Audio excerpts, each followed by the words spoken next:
Friends, welcome to my channel. 11th Max Basic Algebra example 2.21 தான் பார்க்க போறோம். Solve x is equal to root of x plus 20 for x belongs to our natural number அப்படின்னு சொல்லிட்டு கொடுத்துருக்காங்க.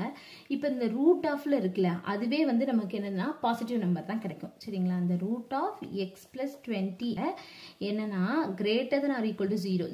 0 விட அதிகமான number 1 2 3 இந்த மாதிரி தான் பாசிட்டிவ் வேல்யூ தான் நமக்கு கிடைக்கும். சரிங்களா? அப்ப x வந்து என்னது பாசிட்டிவ்.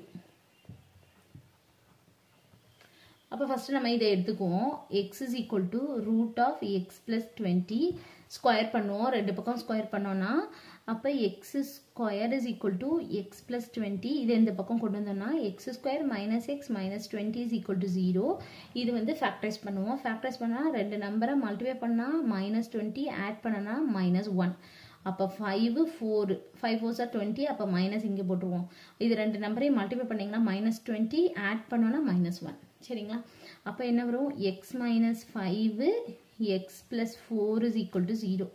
அப்போ x minus 5 is equal to 0, x plus 4 is equal to 0.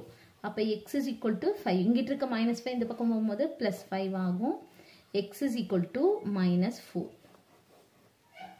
சரிங்களா? அப்ப நமக்கு வந்து x முதலே நம்ம சொன்னோம் இது பாசிட்டிவா தான் இருக்கும். அப்ப இதை தான் நம்ம வந்து எடுத்துக்கணும். அப்ப x ஓட வேல்யூ வந்து என்னது 5. அவ்வளவுதான் இந்த சம். Thank you.